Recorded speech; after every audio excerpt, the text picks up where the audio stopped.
Unfortunately, there are some technical difficulties with the previous name. We tried to implement WebEx events. So for the very first time, we did a couple of rehearsals. That time it worked perfectly all right, but now I think there is some problem. Okay, anyway, so without further ado, okay, let's get started. And today's speaker is Professor Anil Kumar from our department, and may I request Professor Valla to introduce him. Hello all. Am I audible? Yes. Yep. Yeah, good. Yeah.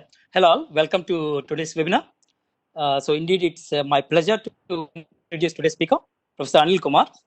He has been a great friend and a wonderful colleague. So it's really a pleasure for me to introduce.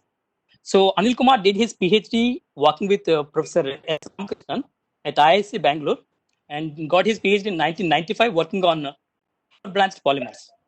Then he moved to University of Florida and worked 2 years with Professor John Renault working on conducting polymers. Later, he had a second postdoc with Professor E.W. Meyer at Eindhoven Technical University. After these two postdoc stints, he joined the Department of Chemistry in November 1998. And since then, he is with us. And he rose the ranks and became a full professor of the department in 2009. So currently, Professor Anil Kumar holds the chair of technology and sustainable development. His main research interests are polymer chemistry. So he made a substantial contributions in this field and the field of materials and polymer synthesis and application. More recently, as you will see today, he's shifted his focus onto continuous flow chemistry. And indeed, he is one of the first persons to work extensively on this field. He has set up a world-class chemistry facility and is giving best-in-class training to the students and to the other industries also. So, coming to his work, he has recognized by several awards. I will speak about only the most recent ones. Like he received PK Technology Development, and in 2016 he got a CRSA Bronze Medal, and more recently his work was recognized NASI Reliance Industries Platinum Jubilee Award. So apart from this research, he also has several administrative jobs and um, jobs. So he's a editorial team part of ACS Sustainable Chemistry Journal as an advisory member. He also acted as a vice chairman and chairman of JE.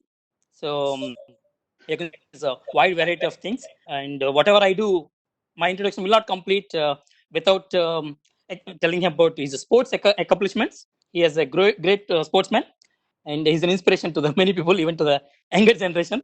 He brought many medals, so you can see that. So today, indeed, it's my pleasure to.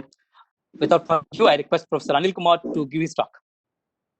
Thank you, Professor Molly. It was quite an elaborate introduction. Am I audible to all? Yes, you are. Yes. Okay, sure. So thank you very much. So we'll start. So we were planning to do two experiments. One was the WebEx event, and second one was to do this as a sort of an online class. So the WebEx event sort of didn't work, but that's a minor issue. So let's see that second experiment. So the full dress rehearsal from my side to see how the online classes will evolve. So this is one of the method to do online class. So today I've taken this topic of process intensification via continuous flow chemistry. So we use this continuous flow chemistry for the development of various materials and products. So these are the activities we have. So I have split the session into three parts. So first I will give, so it's a brief 3 module. Each module, the first 2 modules should be around 10 to 15 minutes. And with each module, we'll have a break of few minutes and we'll discuss if there's some issues, and then we move on to the next module so that the boredom does not set in while doing it. So the first module which we are going to discuss today is what is the process intensification and why it is so important. Then we look into what's so special about continuous flow and how it allows process intensification to happen. Each of these modules will be shorter module. And then we will look into how to connect process intensification and continuous flow for various processes. And I'll take some of the examples from the industry where the processes have been shifted to continuous. Okay. So if you look at process intensification, everybody has a different definition. What I look into as the generic definition is if you can improve the rate of the reaction and you don't compromise safety. And of course, the time curve, yield, all those will be built into this. So whole idea is how do you go about increasing the rate of the reaction and we don't compromise on safety and all other environment related issues. Everything which can, every reaction which can be enhanced while safety is in place is an intensification purpose. And when we are talking of process intensification, which means we are going to enhance the rate of the reaction, and the very basic equation which seems to be ignored by almost all of us working in the academics is the Arrhenius equation, where we are looking at the k is equal to one factor A and another factor is e raised to minus E upon RT. So equation is known to all of us, but sort of we miss the genesis of it. Many of us who are doing the synthetic chemistry, a lot of us think these are the constant. Particularly the confusion is A is a constant. No, that's not true. Let's look into that. So we define K is the rate of the reaction. And when I say rate of the reaction is defined how many molecules reacting per unit time. Okay, so the equation should match on both the places. So the first factor is A. We call it pre-exponential factor. It's actually a parameter which decides the number of successful collisions per unit time. So the unit of this will be per the time unit. The number of effective collisions, not every collision will convert into product. So the effective collision per unit time is A. So that its units will be 1 by time. And the next factor, which is in this one, EA upon minus RT, is the fraction of molecules which have energy above activation energy. Okay. So this will be the fraction of molecules. This is the A is the number of effective collision per unit time, and the total unit of that will be how many molecules react per unit time. Okay. And each one of them can be varied independently. So if you look at A, if you have to increase the A, you have to increase the number of collision. And if you increase the number of collision, the probability that effective collision are there, that also will increase. And you can increase that either by changing the concentration or by something we call it mixing, which is completely ignored, and we'll spend some time with that as we go along. So the whole idea is how do you increase the number of collisions, and then probability of effective collision will proportionally increase. And second is the second factor, fraction of molecules having energy higher. That can be increased by increasing the temperature. We know that every 10-degree rise in temperature will double the rate of the reaction. Or we provide a catalyst which gives alternate pathway to the reaction where the activation energy is different. And if this activation energy is lower most of the cases, then the number of molecules having that energy increases. So catalyst also enhances the rate of the reaction, but enhancement is in terms of decreasing the activation energy. Whereas temperature keep all the parameters same, the chemical parameters, and increase the rate by changing the temperature. Okay. So then when we look into, at the end of the day, what is the chemical reaction? So we only basically make and form the bonds. And if you're making and forming the bond, you are going to do the rearrangement of electrons. And rearrangement of electron, the time scale to do that should be femtosecond. Okay. So effectively, all the reaction should happen in sub-picosecond time domain.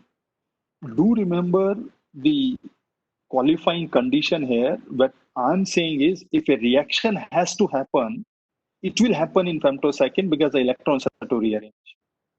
If a reaction does not happen, then it won't happen. Whether it's femtosecond, whether it's a kilosecond, or you go to days and hours, that's not an issue. So do remember the qualifying statement here is if a reaction is feasible and it's going to happen, it will happen in femtosecond. There is no reason for it to wait for days and hours.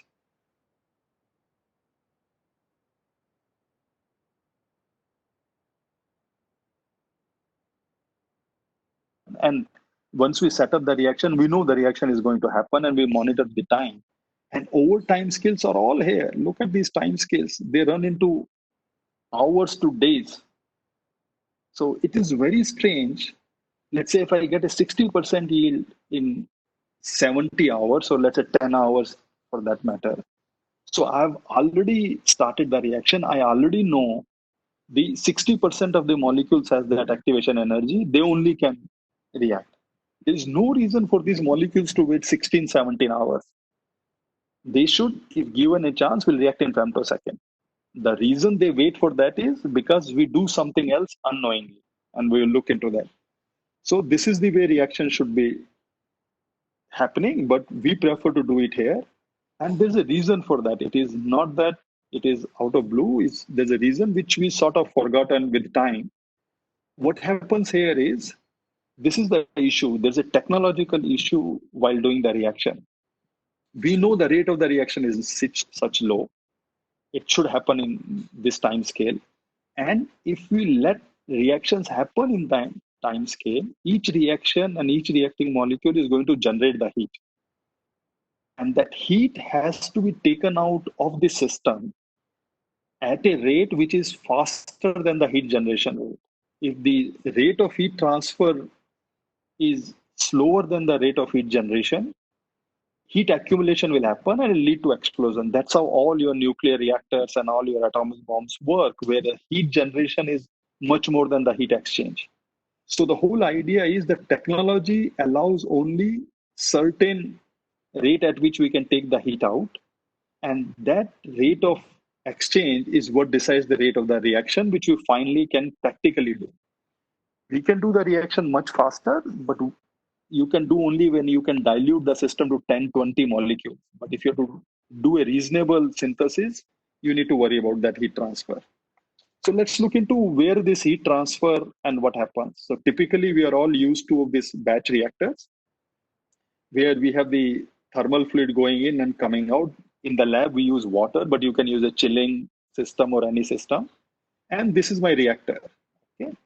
So once I have decided that I'm going to use this reactor, okay, and I'm going to use this as my cooling unit, this unit has certain power of cooling, and this reactor can only interact with this cooling fluid from the surface. Okay.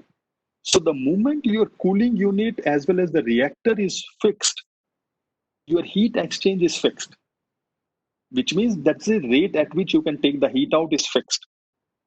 Now you have to do the reaction which has a heat generation, which we can calculate from the number of bonds you break and number of bonds you form. And you have to make sure that this heat generation is less than this. And most of the time it turns out that the amount of heat generation is very, very large if you do the reaction in sub-nanoseconds time domain.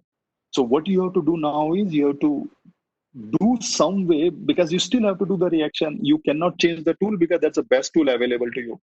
So what you do, you decrease the rate of the reaction so that your heat falls below the exchange rate. And how do you decrease the rate of the reaction? We already know temperature is our friend. We decrease the temperature, Arrhenius equation tells rate of reaction will decrease. Surface area to volume is very important. This decides how much interaction thermal fluid will have, and that decides how fast you can exchange the heat. For a given tool, this is okay. For a given tool, this is fixed. Okay. Only these two things are in your hand. You can change the temperature or you can add the solvent. If you add the solvent, your concentration decreases, your effective rates will decrease, and you will decrease the rate of the reaction. So both of the factors which are in your hand, the temperature and the solvent, actually have a negative impact on rate of the reaction. They will only slow down the reaction. Surface area to the volume, which is not in your hand, which is based on the technology you're using, is a factor where you can play around with rate of the reaction enhancement if you can enhance this value. So the whole idea is, let's take an example. Let's say I'm using a reactor where I can take 1000 joules per hour outside of this reactor. Maximum I can take 1000 joules per hour. And I'm doing a reaction which generates 200 joules per gram, which means the maximum heat per hour I can generate is 1000 joules, which will correspond to making 5 grams reacting per hour. And if I have to do this reaction at, let's say, 100 gram scale, I have to make sure that reaction happens in 20 hours. Okay, so this is how the rate of the reactions are calculated. And when you match these things, all of the rate reactions which you get in the typical lab conditions are always into hours and days. Okay, so for this one, you will require 20 hours, and your reaction anyway is going to happen in femtosecond. But you want this reaction not to happen in femtosecond, you want that to happen in 20 hours. And how do you do that? You spend all your energy in finding out how low should I go or how much dilution I do, because these are the two ways I can decrease the rate of the reaction so that this reaction does take 20 hours. Faster than that, reaction is not in my control. Okay. So what we are saying is the moment you have your tools, your heat exchange is already fixed. You cannot do anything. That's all technology which you have. The only thing you can do is match the heat generation to the heat transfer. And this can be done by changing the amount of solvent or changing the temperature. And if you match these two, which we just did it, it turns out that you can do reaction only in hours and days time scale if you want a practical reaction which is safe to be done. And this is what we are saying. The whole idea of research and development was how to decrease the rate of the reaction so that you can do reaction safely. So that's one of the major component of the research was develop processes which decrease the rate of the reaction, allows you to do scalability, which is safe.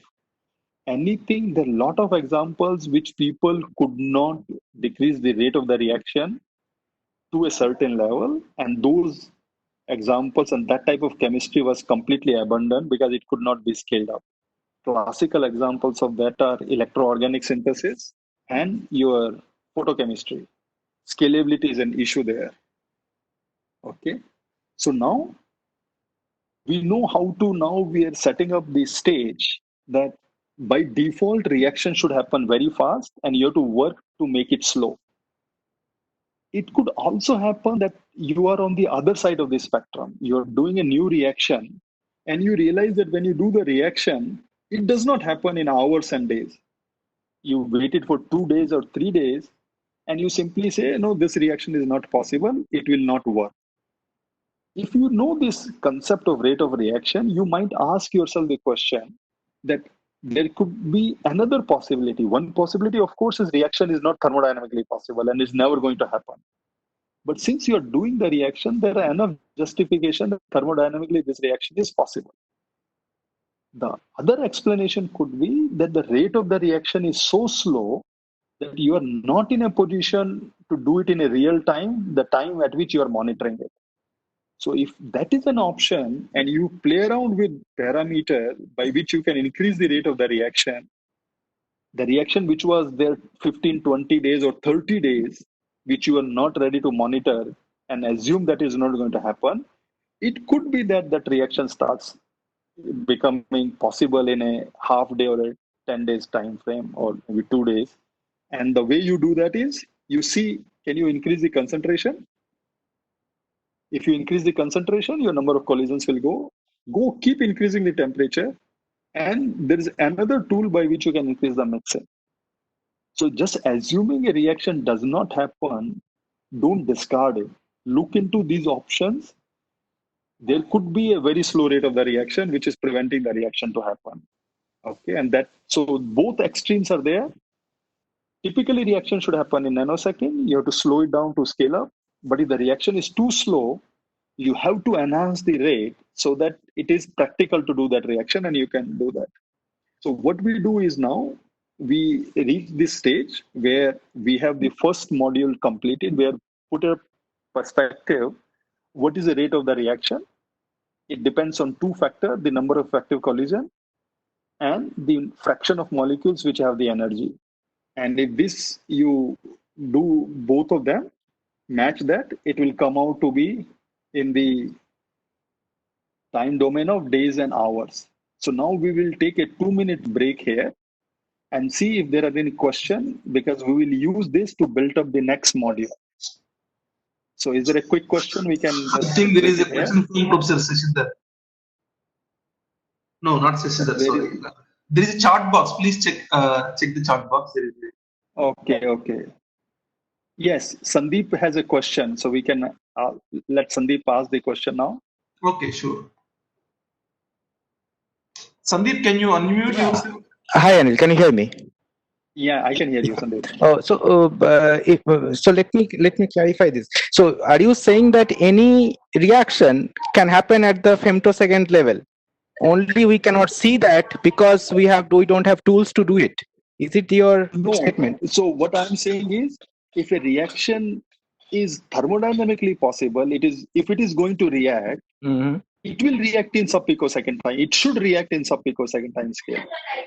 Since we don't know how to take that much heat out, so if you look at Ahmad-Javils and others' work, doing spectroscopy in those small time scale, they dilute the system so that they're only reacting few molecules and they can take care of the heat evolution from there.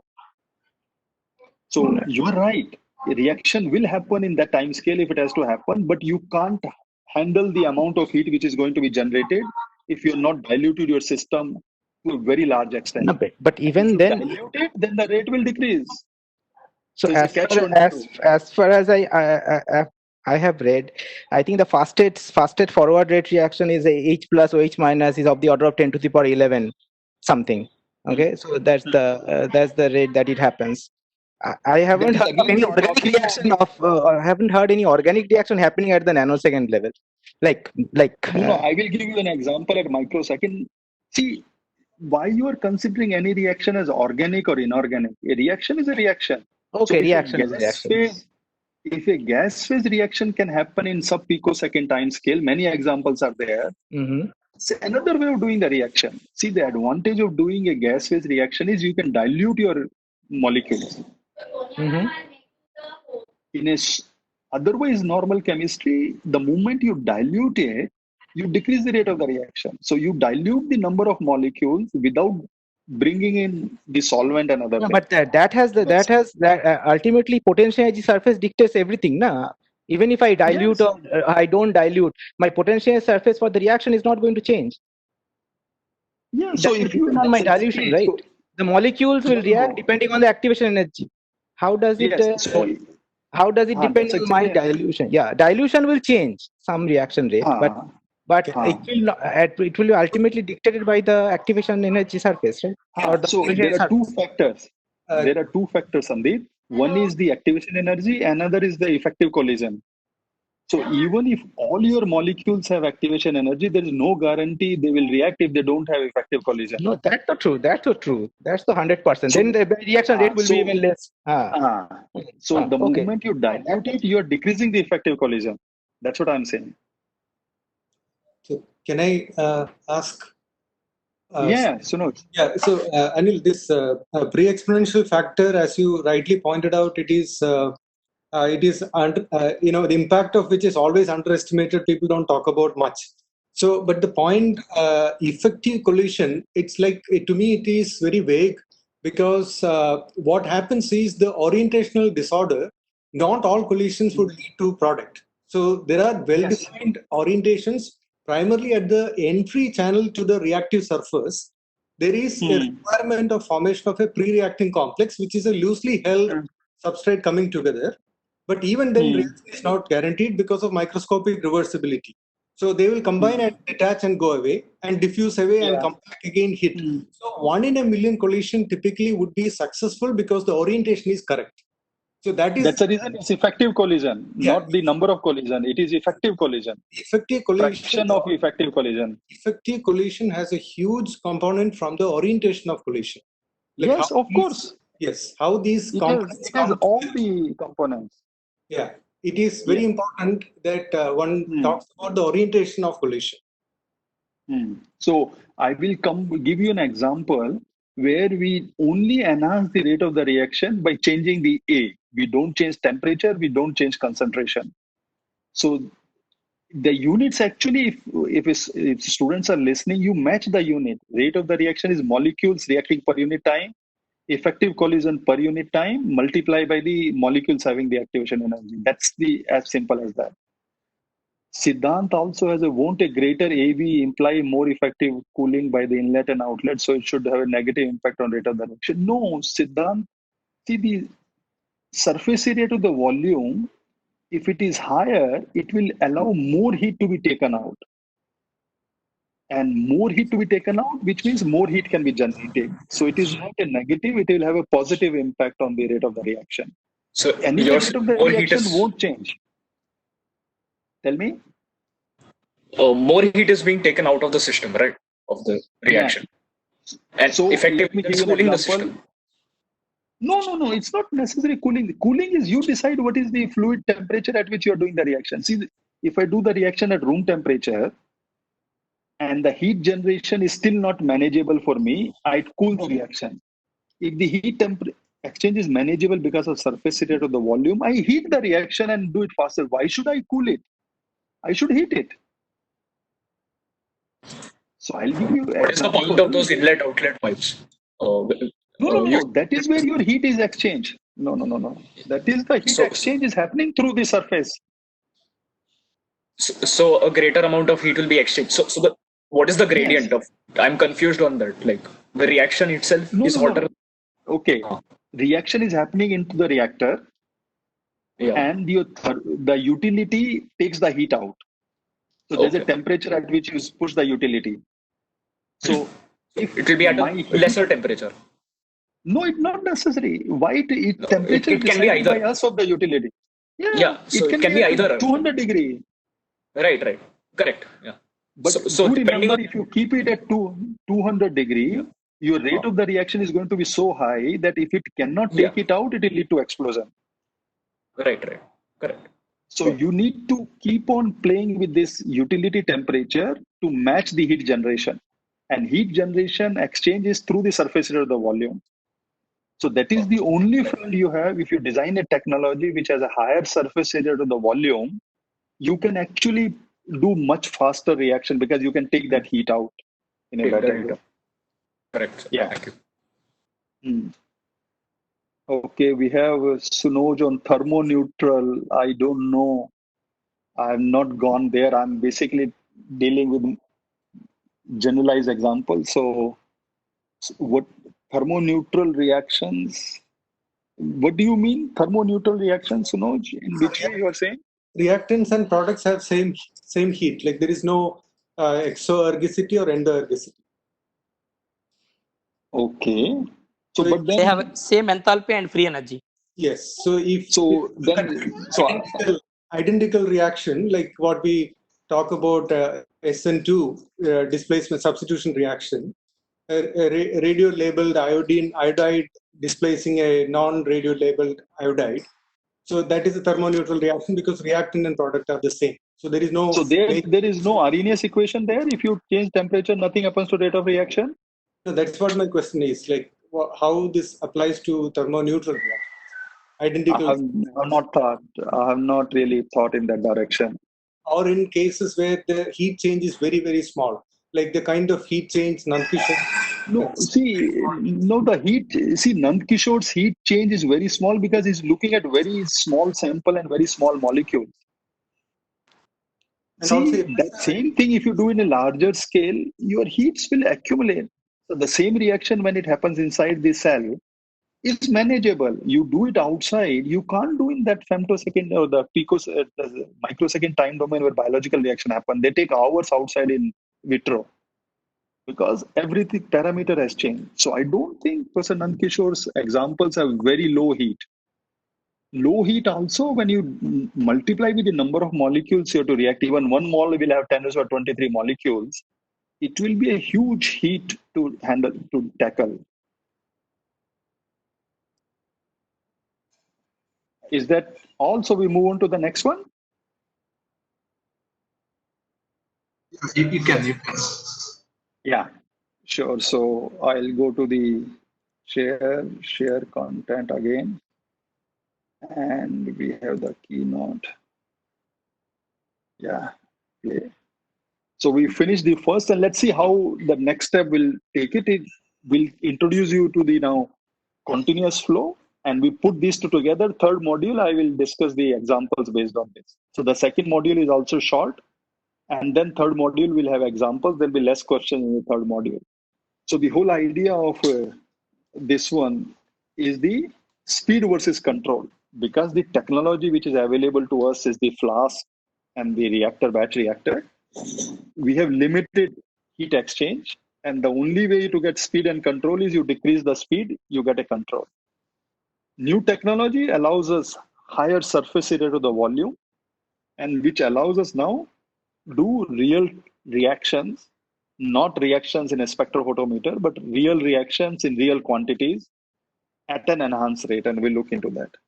So let's look into first understand it here. What is the simplest way of looking at the flow chemistry, and then we can go more detail. Let's take an example. Your compound A is going to B, and let's say it happens in 25 minutes. And let's say it happens at temperature T. And if you do a typical batch reaction, you start over here. This is pure A, and the concentration of A will decrease. And this is the pure B, concentration of B will change. And this is your time axis. So you put your probe, whatever your probe, you take the sample out. A will go to B in 25 minutes, and this is the profile. Now think of a tube reactor in which I know the volume of my tube. Okay. Once I know the volume, I can set the flow rate, and that will give me 25 minutes. So A will enter from here, and after 25 minutes, staying inside this tube, it will come out from here and it will be B.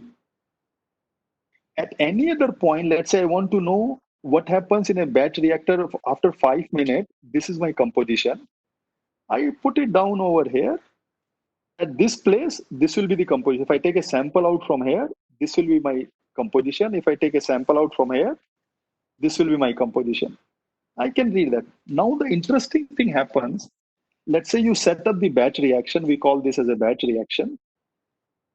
And you put up the probe into the reactor, and you go for lunch and come back. When you left for lunch, it was here. And when you came back, it was already crossed this stage. In a flow reactor, if you have set up your system and you left your probe here, you go for lunch, you come back, your probe is still showing the same reading. You come back after 2 hours, it is still showing the same reading.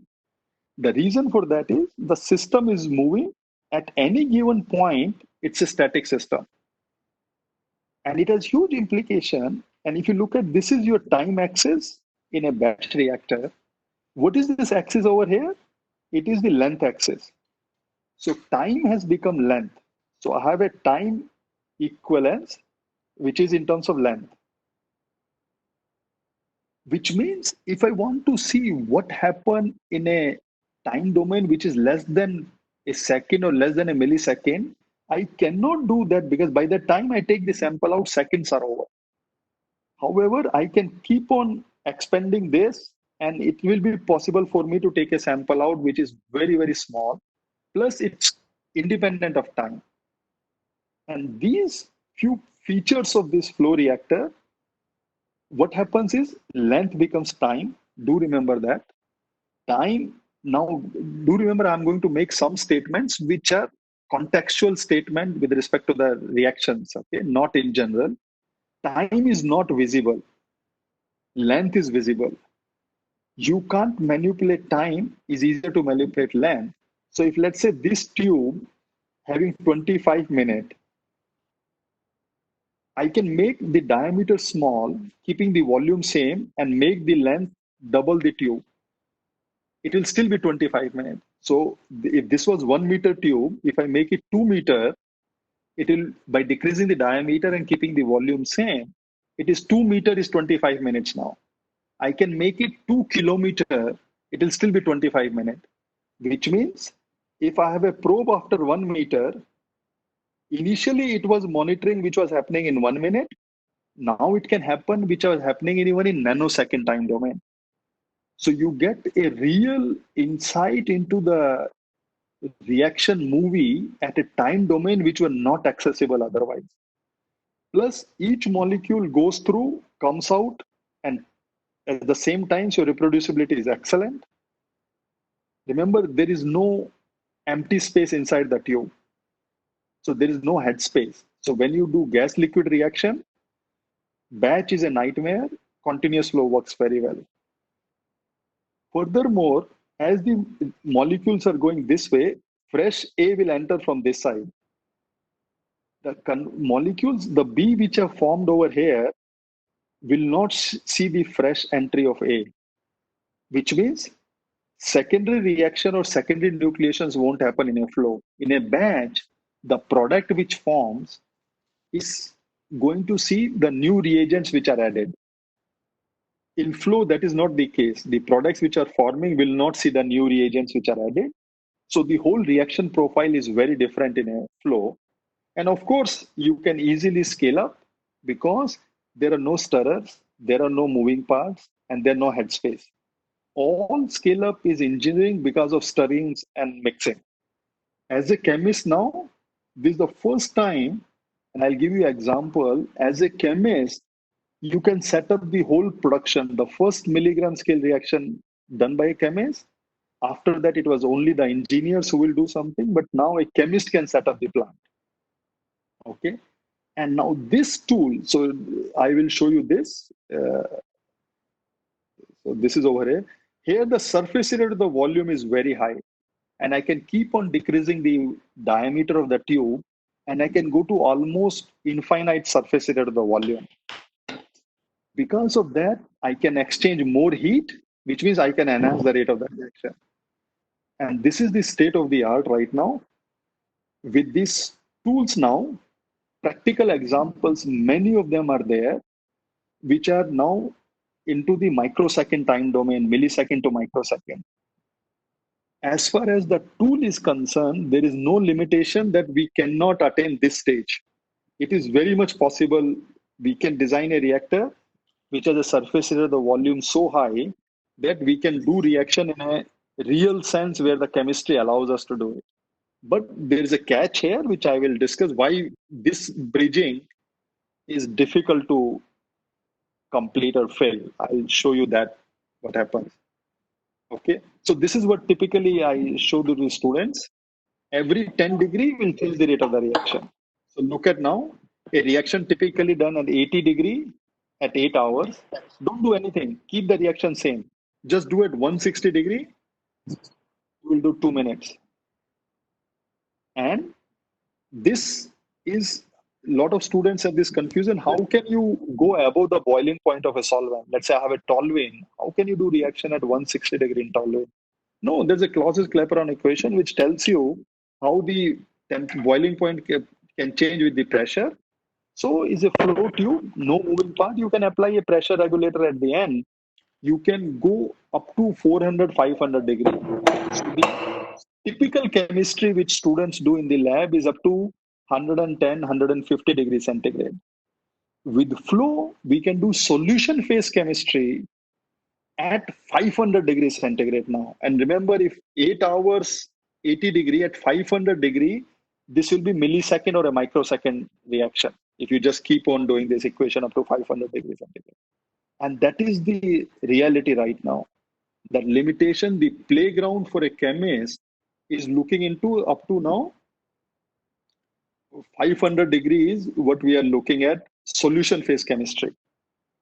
And that's a reality. And you can, if you are a analytical person, wants to see what happens in a microsecond or a picosecond time domain, you can design the setups and monitor it. Okay. So I was telling you, where is the reason that we can't bridge that gap? This is done now. This is done and dusted. We have reactors where heat transfer can be as good as you can do reaction in nano to picosecond time domain. So that allows us faster reaction. However, we get struck now something which we never worried as a chemist because we never seen these time scales in our reaction.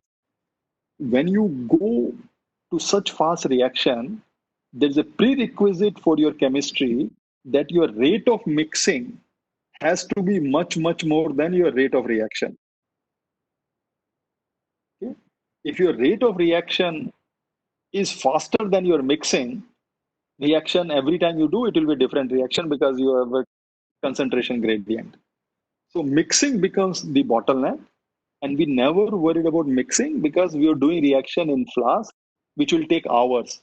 And we have a stirrer, so mixing happens in few seconds or at the most 1 minute. Imagine you're doing reaction in millisecond. You can't afford to have mixing in second.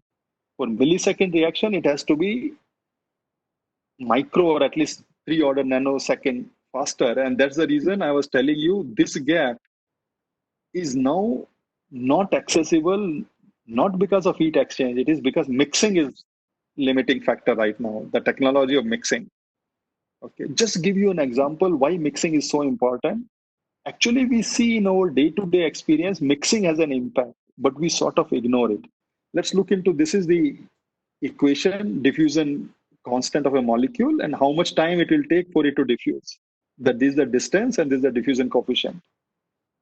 Look at this. If you have 1 centimeter flask, and if you leave the molecules there to mix, it will take 14 hours for it to mix. And if you put a stirring bar, you can do it in seconds or days, seconds and minutes. Look at this. If you're dealing with systems which are 1 micron and 10 micron, which are your cells inside the body where the reactions happen, a lot of them, look at your diffusion times. And remember, your diffusion time dictates the mixing, and mixing dictates the number of effective collision, and that dictates the rate of the reaction. And that's the reason your biological system reactions happen much faster rate because they were confined in a space and lead to more effective collisions. Whereas the moment you take that system out of the biological system and put them in a vial or put them in a flask, again the reactions start happening in hours and days. And we keep wondering why biology reactions happen so fast. Same biology in a flask slows down. This is the reason. It slows down because of that. So mixing, which we never paid attention, has a huge implication how we do the chemistry. So the take-home message from all of this is rate of the reaction is decided by heat exchange ability of the tool. We have the tools now which can do heat exchange at very high rates, which means theoretically we can go to very fast or ultra fast reaction. However, the next technological limitation is mixing. It just blocks that. So right now the mixing tools available can mix you up to nanosecond time domain. And if nanosecond is mixing, you can do reaction in microsecond or a millisecond time scale. So this is what we are saying. Both mixing and heat transfer has to happen. And these are the tools which you have, temperature, concentration to play with that. But do remember, don't do a reaction at a rate which is faster than the rate of the mixing. You might get it once lucky, but if you do it 10 times, it will not be the same outcome. So both of these factors together will decide this, and that's the importance of mixing. And I stop sharing now for the second module and see how is if there's a question here. And then third module is an example, so there will not be much of a question there. So if somebody has a question, we can ask that. Anil, Sunoj. Yeah. So what is the effect of viscosity, considering that is there a narrow window of viscosity that you can afford to deal with in this kind of flow conditions? No, it all depends on the quality of the pump which you have. So if your viscosity increases, now you can get a good quality pump. So we can get pumps now which can pump it up to, the UHPLC pumps are available up to 2000 bar pressure. So we can almost take things which are much more viscous than honey and still pump it through very fast flow rates. So so if the viscosity increases, your pump has to be in a position to pump it. Your pump quality has to be good. The idea of enhancing the diffusion, which you talked about, so that is directly related to diffusion, right? Sorry, the diffusion is directly related to viscosity. No. You are looking at only a static way of increasing it. There's a dynamic way of increasing. I'll give you an example of it. See, in static way, your flow rate will decide that diffusion. But there are dynamic way by which you can increase the diffusion by applying the so-called rotating disk. Examples, I will do that in that. Yeah, there is another one. Siddhant, can you speak your question? Yeah. So his Yeah. question is biological reactions So you said about biological. Uh, Yeah. I mean, aren't they catalyzed by that is so making the difference in terms of speed of the no. reaction. What I'm saying is, if you take the same enzyme, you take the same substrate, you put them in a flask, Okay. your rate of the reaction will be slower because the diffusion times and the effective collisions are decreased because now your flask is 1 centimeter, whereas your cell where they were located was few microns earlier. So you don't change anything, your rate of the reaction in a flask automatically will decrease because this issue. So the enzymes act on activation energy. So that is the number of number of molecules which have activation energy. Correct. That number will change. Keeping the But the enzymes factor is constant. different in a Just in a flask. only. Right. The A factor which you are ignoring is very different in a flask than in a cell. And that's the total multiplication of the two is your rate. So A is much higher in a confined space than in the flask. That's the difference. Does it make sense, Siddhant, now?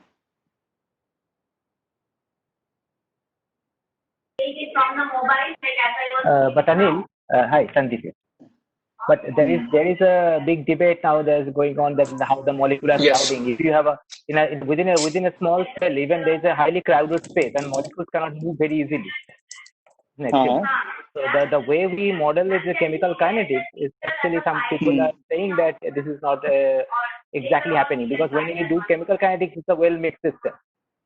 But cells are not well mixed system. That is also an argument. Yes. So how you No, I completely agree. So they may not be well mixed, but the distance they have to see a diffusion coefficient of the molecule is fixed. If the viscosity is given, diffusion coefficient is fixed. If your diffusion distances are small, your number of effective collisions will increase. So it's not really that you have to mix it physically. You just look at the diffusion distance which they have to cover, how much distance they have to cover. That is what needs to be brought into the calculation or modeling. Don't look at physical mixing. Physical mixing is one way of diffusing molecules faster, but confinement is another way. So both have to look into in that aspect. Yeah, Anil, this is Nand. Yes. Yeah, so my question was then that you have talked about heat generated and heat transferred, but suppose if the overall reaction is endothermic and it requires heat rather than generating heat, then how do the conditions get changed? No, I'm not really sure, Nandkishore, because the same is thermonuclear and Sunoj. We need to look into offline later. How does Arrhenius equation applies there? Because Arrhenius equation straight tells us every 10 degree changes the rate of the reaction by double. And there are no qualifying conditions on Arrhenius equation to the best of my knowledge. So these two questions need to be debated further based on this information. Now, I don't have immediate answer on, but are there, so I think Arrhenius equation applies to both endothermic and thermonuclear also. So usually, for exothermic reaction, the equilibrium constant will decrease with rise in temperature. Whereas for endothermic reaction, the yield will be more. Equilibrium constant will be higher with rise in temperature. So I was wondering in the flow process how these are taken into account. We every time whatever reactions we have done, we have never found a rate decreasing by changing the temperature. It's always increasing. So rate is fine, but I was talking about the yield, the amount formed, and whether it changes the eventually you want a good amount of product finally. So whether the conditions required to be tuned for exothermic versus endothermic reaction? Yeah, for every reaction, now see, there are a lot of things which have changed when you do it in flow. Your neighborhood is constant for each molecule, which is not the case in the batch. Your heat exchange is different, your mixing is by diffusion. So every reaction which you do, it is now a different reaction profile. So you have to study that as a function of whatever way you want to study it and optimize the ideal condition. But only thing what I'm trying to tell you is this tool now allows you to do very fast heat exchange, which was not there for last 200, 300 years available that easily, and that too scalable. And these are the guidelines we use, starting with low rate, and we keep on increasing the rate of the reaction till our utility temperature and the reaction temperature matches. And that's the maximum intensification we can do. And Okay. Sunoj is a thermoneutral. Yeah, I agree. It's not thermonuclear. I used the wrong word there. Any other question on this? No? Okay. So let's now go into the few examples from here. That will be, life will be easier now. And so these two modules were in the learning mode. And now let's see how these things happen together and what I'll do that. So we'll take few representative examples, how this intensification has been done and how it correlates with the final examples which you get. Let me give you first. So do remember, with time, our language and our behavior becomes sort of evolves as surroundings evolve. So what I'm saying is, like somebody tells you, let's go get me a Xerox. Xerox is not a process, it's a product name. But we are so used to saying, Xerox kara ke leke aao. Yeah. So same thing happened in organic chemistry. Since we were traditionally doing chemistry in a flask, lot of our language has evolved because of flask. And those have become rule of thumb rather than the rule of science. Okay. And one of the classical case which I always discuss is this inter versus intra. Okay. Inter versus intra. We always tell in the class and everywhere else that if there's an intramolecular pathway, intermolecular reaction is not possible. And we know that the number of collisions or effective collisions will be very high in an intramolecular process. That's not true anymore, because the reason we were doing that, because we are dealing with anything which is faster than or slower than seconds. Let's take this example. So if I take this substrate and if I add alkyl lithium to this, I will generate this anion over here. Now it has two choices. It can exchange with this, it gives you Fry's anionic rearrangement, or it can react with the electrophile, which is over this, and directly give the product. So now this molecule is going to compete between two processes. One is intramolecular, which is to give this, and one is intermolecular, which is going to give this. And since our diffusion distances were large and our mixing was poor, we always will get intramolecular as the winner, and then we will get this as the product. We will never get this directly as the product from here. So any organic chemist, you tell them, they will write this as the product. But that's not true now. If you design a suitable flow reactor where heat exchange and mixing can be taken care, and this is the paper came a couple of years back in Science, is the first example where they have shown by careful design, you can get an intermolecular reaction happening in real yields over an intramolecular process. And the reactor the design has a 25 nanoliter as the volume, and the reaction happened in 330 microseconds. So this is one of the fastest reactions reported. This is the reactor, it's fabricated, they simulated the mixing time. This is 1 centimeter by 1 centimeter reactor. This is how you make the connection to this reactor, inlets, outlet, and a quench. And you get the product out of that. Now the question should be asking you, 25 nanoliter, what's happening in real time? Do remember, there's another notion we have grown up with, Larger is the volume, better is your reactor. So we keep saying, I have a reactor of 10,000 liters. Somebody says, I have a reactor of 100,000 liters. Immediately you get the impression that the guy who has 100,000 liter will be more effective in making the product. And it is known, and it is true till now, larger is the volume, better is your margin, and cheaper you can make it. However, the throughput does not depend only on the volume. It depends volume into time. And I'll show you that. So this 25 nanoliter reactor, if you let it go for 1 hour, this reaction is done for 1 hour, you get 5.3 grams per hour. That's quite a lot even from a flask, simple flask.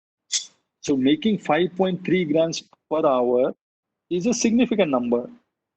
So here your throughput is volume multiplied by your rate. Okay. Since your rates are improving by 7 to 8 or 9 orders, you can afford to have smaller volume. Look at this. 25 nanoliter, if the same reactor can be designed in 10 ml, you can get 2.1 tons per hour of production. It's unimaginable. You can think of a reactor which is 10 ml, put it in your pocket, go to any place, set it up in a half an hour, and you have 2 ton production per hour. And that's the reality of which is going to be there. And because of this lockdown, people are talking of now building up these small modules, put it up at various places so that people can make their own required chemicals and drugs and pharma. And that's a reality. And that's going to happen with time. So there is no reason to set up large plants. You just distribute this. So wherever you require, you make it there. You don't need to make at one place and supply to everywhere else. And that leads to safety issues now.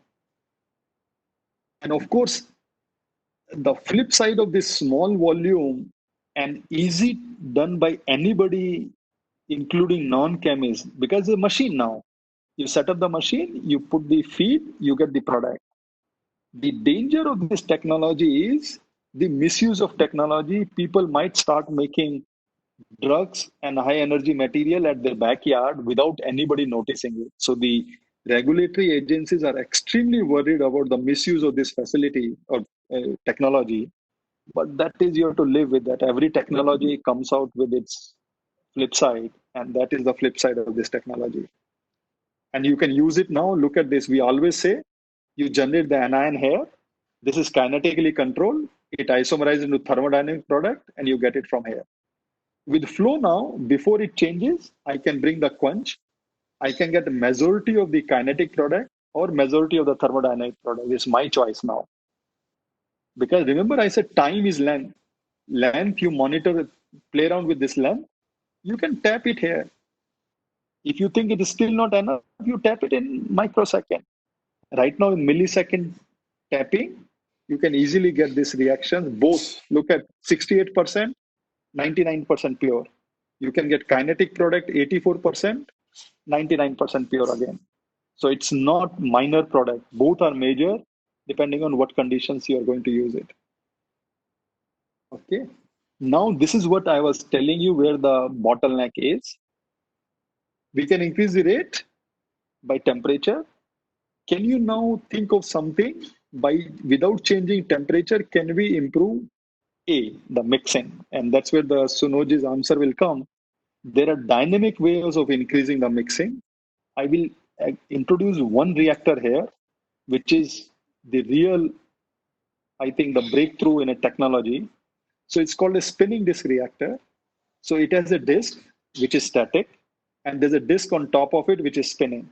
And this distance between the two disks can be changed from 10 to 1000 micron.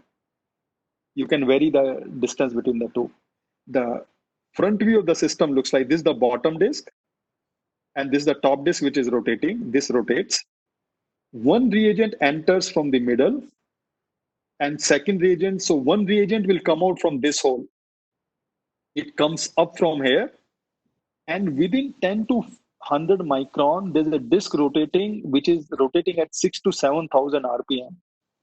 So what will happen as soon as it comes out, it is going to experience huge centrifugal force, and it's going to move in this direction extremely fast speed. Yes, it will be thrown out in all the direction because of centrifugal force at a very high speed and a very thin layer, almost like a nano layer. Now the second reagent comes from here and it comes up from this annular space over here. It moves from here. Yes, the moment second reagent comes up, this reagent is moving so fast that it chops up the top and keeps going forward. So the reaction happens between this to the end of the disk. There's no reaction at this stage. And what happens is the reagents get mixed, get aligned so much to each other that the mixing improves drastically. And just give you an example, now I'm plotting the second factor as a constant factor. That is the number of molecules which are having energy, activation energy, EA. So that fraction is constant for me. Now I change the rate and look at by changing the mixing, when you do this reaction and spinning this, you see how much the rate has enhanced without changing the EA upon RT. Look at this rate and look at this rate. So these reactors are becoming very, very powerful, allows us to do, and these reactors are very nice and small. It's a 10-inch by 10-inch reactor. You can put it in any of your shelf or any of the fume mode. The pumps and other things will be little bigger, and the reaction happens very nice. And these surfaces, the volume is so high that you can do extremely fast exothermic reaction. And we are talking of mixing times here ranging from micro to nanosecond. Now give you some industrial example. Those are academic curiosity. Nitration is a nightmare for industry. Nitration is nightmare for two reasons. First, it requires heating to start the reaction, so it doesn't initiate of its own. However, it's highly exothermic reaction. So imagine your reaction which you have to heat is like a free radical reaction. Free radical you have to initiate. After initiation, it's on boss. Same thing happens in nitration. You heat it to start, and after that, it's highly exothermic. And major accidents happen because of nitration. And this is a classical case of this reaction is a diol. They need to do nitration and they need a mononitration. If dinitration happens, it's a high energy material they don't want. So there is no, up to 90s, there was no permission given to anybody to do nitration on this. After flow development, this DSM has developed now more than 100-ton plant now to produce this compound, because your controls are better, your heat exchange is better, your runaway reactions can be controlled, and this is what has been done through this. This is an example which we help in India itself. We started with the very small scale 140 microliter reactor volume, 6-second reaction time, and it's scaled up directly to this reactor, which will give you 600 ton per year. Imagine as a chemist now, you're talking of 600 or 1000 or 10,000 tons per year production. As a chemist, you never thought is feasible now. That was all engineering domain. Now it's a chemistry domain. You do the small reaction and you do the large. This was always a chemistry domain. Now this has also become accessible to chemists. So things are changing very fast. This is where Siddhant and other had this question on the heat exchange. So butyllithium reaction we do at -78 because the amount of heat it generates cannot be taken out at room temperature. So you take it to -78, decrease the heat of generation so much that it's controlled. With flow reactors now, we do this reaction at room temperature at 100 liters per hour, 100 kg per hour heat, because your heat exchange ability is much better. So there is no reason to do it -78. This is one of the very good example from China. There's an agrochemical which was produced in 10,000 tons per annum. It was requiring 20 batch reactors. Each reactor was a 25,000 liter reactor. You can imagine 20 of this 25,000 liter reactor, it will like is almost like an IIT campus for the plant. This whole thing is replaced by a flow reactor, which is over here, which is 400 mm in diameter, which is just bigger than a 1 feet dia and 7 meter long.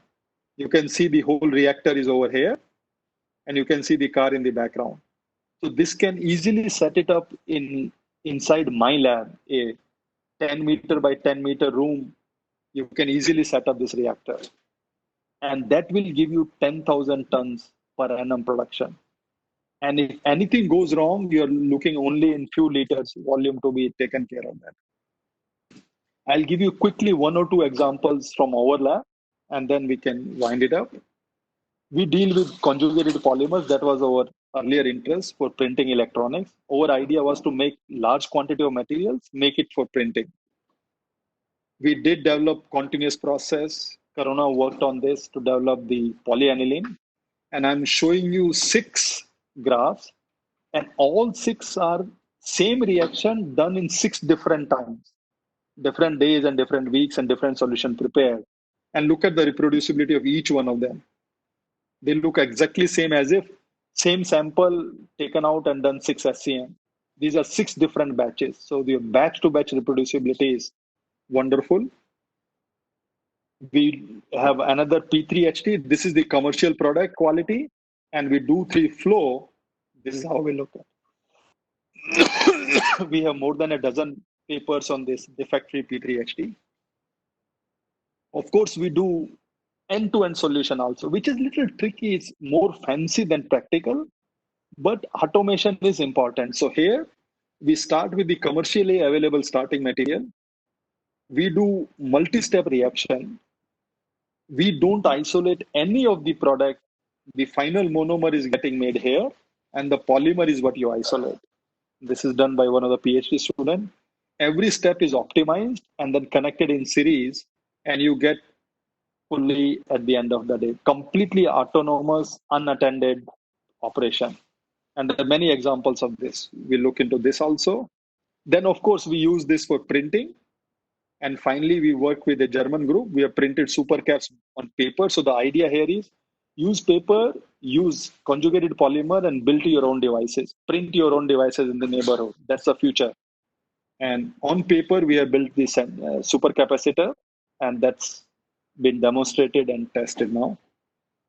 This is another example, which is, I was telling you, nitration is a nightmare. It's a classical example of N-nitration of a secondary amine. It's a highly exothermic process. If I tell you at 44 degree is the temperature to be done. At 47 degree, the temperature reaches, you have to quench the reaction. And if you still feel the temperature is going to 50 degree, you have to empty the building. This is the mode in which this was operating for last 30 years. 44 allowed, 47 you better quench it. And even after quenching, the temperature goes to 50, you have to press the siren and vacate the building. Many accidents have happened in this reaction. We know with our flow reactor, we can dial in plus minus 0.5 degree is the temperature controls for us. So the moment temperature goes above this, your pump will stop. You don't have to worry about anything else happening. And generally, we never observe this.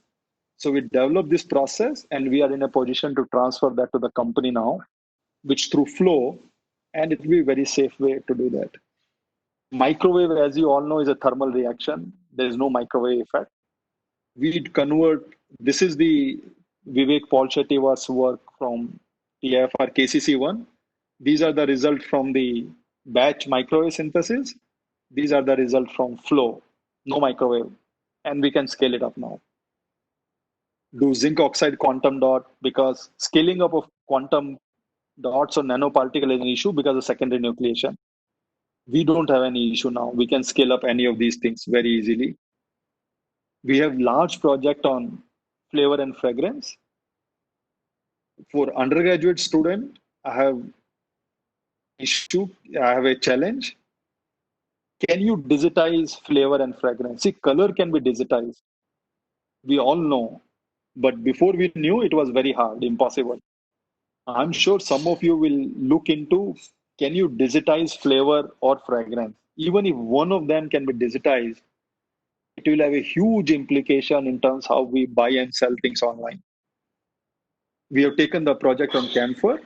These are the 4 steps we have to do that. We are developing each one of them. And here we are looking at processing the volumes which are 100,000 liters per day. And we do the reaction at 100 ml reactor inflow. So imagine doing a reaction at a 100 ml reactor and 100 ml per hour flow rate. And ultimately, you will be processing 100,000 liters per day. And that is feasible. As a chemist, you can do that. This is the one more example. Very interesting. I don't know, many of us may not know HCl is a negative cost. Although we pay for hydrochloric acid when we buy it, but the manufacturer who picks up HCl there are many industries where HCl is a byproduct. Phenyl chloride, HCl is a byproduct. And there are industries which produce 80 to 100 tons of HCl per day. Okay. And to dispose of that, they pay 3 rupees per kg to a person who takes this HCl. So HCl has a negative cost to the supplier. So the idea is they are saying if we use HCl where it is produced, we can save 3 rupees a kg without doing anything. On top of it, if the material is good, it will be worth selling it. So we looked into glycerol to dichloropropionol. And this dichloropropionol can go to epichlorohydrin, which is used for epoxy resin. So the first of its kind plant in the country where we can take these HCl generated on site, glycerol, use it from biosource, set up another reactor, produce this, and this has huge implication. And this will offset the cost balance of the epoxy. So these are my concluding thoughts on this. If you want to do process intensification, batch has a limitation of surface area to volume. You have to go with the flow. It has all the feature. It is high throughput. It is safe. You don't need to set up large plant. You can handle runaway reaction, environment friendly, very low footprint energy requirement and space requirement. The future is every community will have small reactors and produce what you require rather than somebody centrally producing and risking for supply and everything. And of course, these are the students who are all there in the lab working on all of this. I just noticed this picture was taken before Karuna returned from Australia. She is a joint student between IIT Bombay and Monash.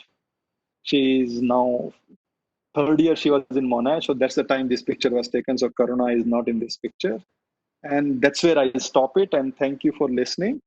And we can now see if anything is there to do that, let's say. So this is all what I have from my side. Thanks, Anil. If you have any question, please unmute yourself and ask the question. Anil? Yes. Yeah, very, very, very interesting. Okay, I should visit your lab. Okay, so one thing, how to, you need to change parameters for stoichiometric reactions, right? For example, I have too many functional groups where you can expect reactions. Okay, and then they are all temperature dependent. Let us say one happens -20 at -40 or something. So in that case, how to go? Is it possible to do this stoichiometric reactions? Yeah, so we do. So it has to be optimized. So we have many examples that we don't do any more protection, deep protection. Okay. So you just decide. So make sure your reaction will happen which has the highest rate. Okay. Your first reaction will be highest rate. And if the two functional group have the same rate, then stoichiometry will decide. One will happen if you have one equivalent because the product will not see the fresh reagent. So we take a diol and we want to do monoprotection using THP. We do routinely, we never, 90+% yield is very easy to get without any protection, single reaction. But do remember, first reaction will happen where your rate is maximum. Yeah, that is so each reaction and each parameter can be selectively controlled because the tools are very different here.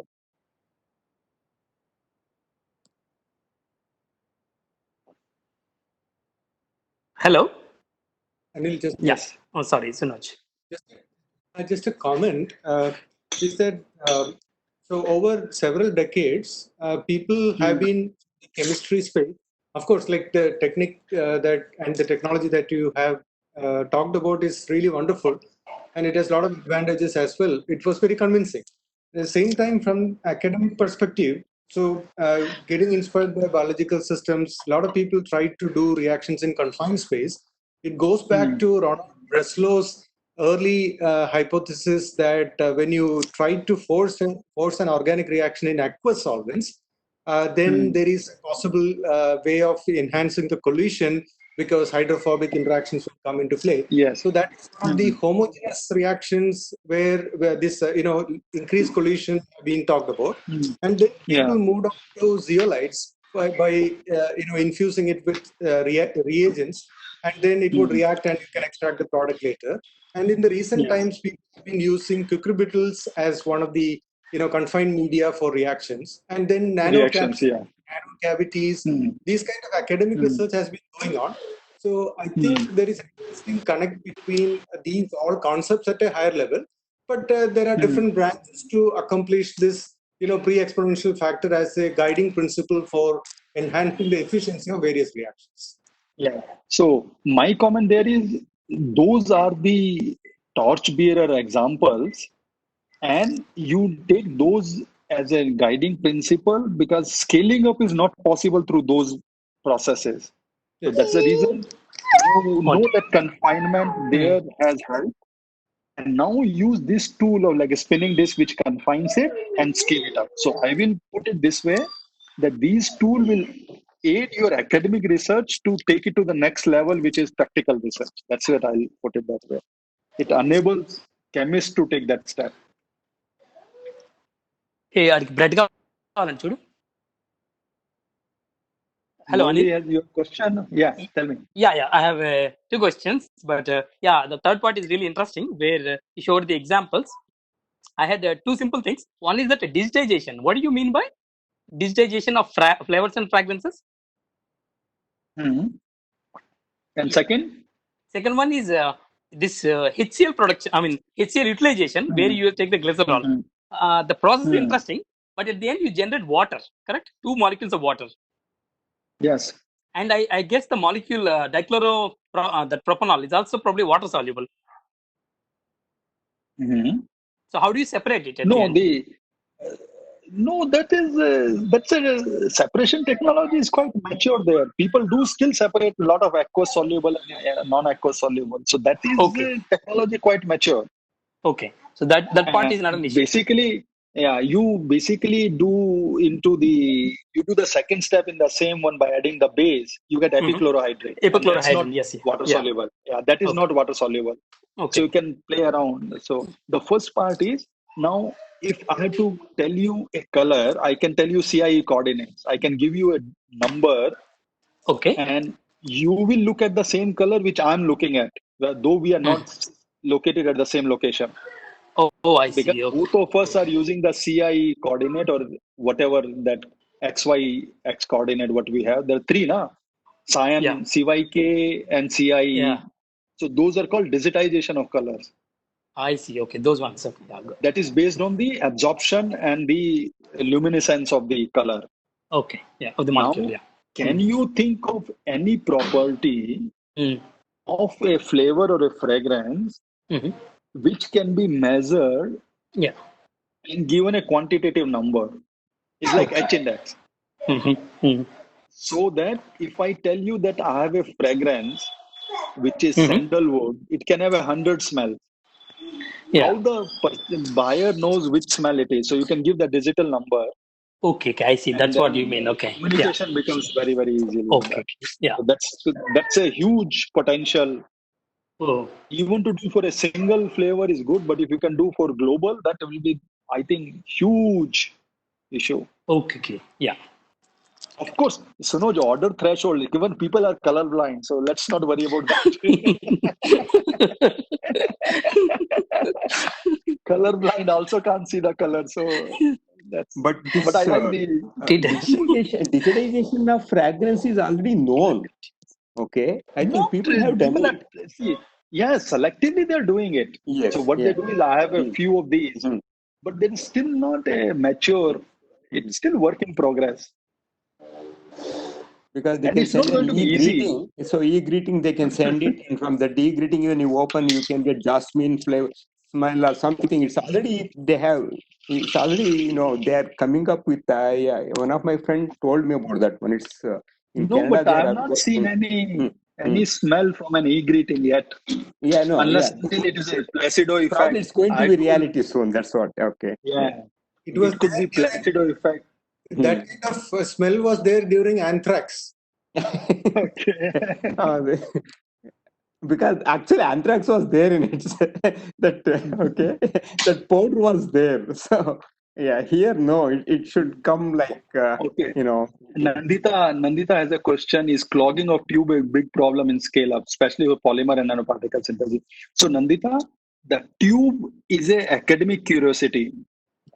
So we use tube only at a very first yes, go, no go type system, so that if something gets clogged or blocked, we just cut and throw it. But when we go to the scale up, tube is not scalable. So we go to the non-tubular reactors for scalability, where the viscosity, clogging, and this particle issues can be taken up. So tube is only to teach flow and to get initial footholding into doing flow reactions so that you can learn to do all the mistakes. Scalability is not through tube. Does it answer, Nandita? Okay. Yeah, she said yes. Let me see if any other question. No, I don't think there's any other question. I didn't raise the hands, but Muruk's here. Yes. Muruks, yeah, tell me, how are you? I'm fine, and how are you? Good. Say, How is Mrinalini doing? She Why says fine. I'm here, I'm listening to you. I put the camera on. Okay, see what was. Okay. So, you see both of us now, right? Yeah. Yeah, I can remember. Okay. Tell me now. Okay. So, the question is that I think we discussed, some years ago, maybe when you started this, using Scale up this, of your microwave. yeah, things like aluminum phosphates, things like silica. How far it has gone up? I mean, not necessarily in your lab, making these inorganic heterogeneous systems. Yeah. So there is a lab in Australia, the CSIRO. Last 2 years back, and I visited. They have set up a large reactor to make MOFs. Mm-hmm. So they could get up to few kgs per hour production through that. So it's not that difficult, but only it cannot see that type of scale up requires a lot of effort. So it Because cannot of be the an academic curiosity. I understand. Product is also insoluble. You need to kind of keep removing So it as it is it comes. doable. So it is doable, but it requires time and effort. So it has to be commercially looked into that way. But there are places now which have made MOFs through large scale flow synthesis. It's possible now. You made KCC1, right, using this process? Yes, we have patent on that. We are scaling it up. Scaling it up. Okay. Lockdown is really hampered. Karuna is very upset with the lockdown. Maybe I'll She take came some back days. from Monash in February, and then lockdown happened. Okay. Good, yeah, good talk. Thanks. Yeah.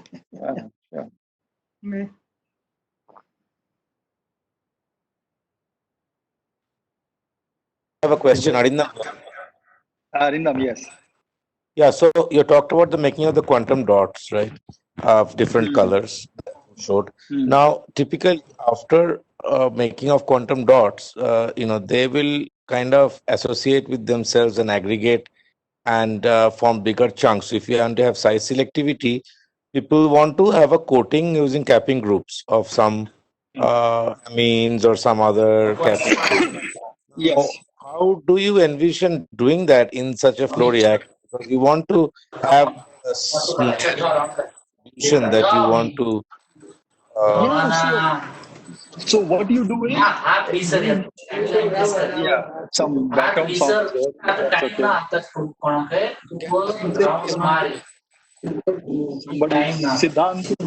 Somebody's background sound is Siddhant, you have to, okay. So Arindam, you basically couple two reactors together. First reactor makes these quantum dots of certain size, and at the junction you put your capping reagent so that when you collect it, they are already capped. So that is done in the second reactor? Yeah, so you couple two reactors together with a T junction in between. First, Okay. you do synthesis. At the T, you bring your capping agent. So the size selection is done. Stable salt taken. The size selection is done by taking out the from different positions along the tube. Different positions. So you optimize what place you want, what size you want, and you cap it there, which is not possible that easily in a batch, because by the time you add capping agent, you are talking of few seconds or hours already gone. Yes. That's a problem that we faced. Yeah. So that is what you can resolve it from here. Okay. If Maybe your I'll try. quantum dot grows very fast, I can trap the quantum dot after 1 second and see what was the state it is. Yeah. Maybe I will talk to you later and get quantum dots from you. Yeah. Yeah. Sure. By the way, are they water soluble or they are in organic solvents? We did for one company, BASF was looking for zinc oxide. See, for us, we do only when there's a requirement. We have the capability. Somebody has to say that we need it and this has to be done. We don't have otherwise library ready. We just do as and when required. Okay. But you can, okay, that's fine. We can talk later. We can easily do that. That's not a problem. Yeah.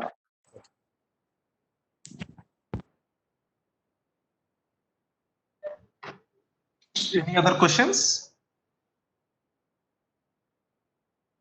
Okay, if not, let me thank Professor Anil. It's a very interactive talk and also nice discussion. And let me also thank all the participants for today. And we will meet in the next departmental webinar. Thank you all. Thank you, guys. Thank you.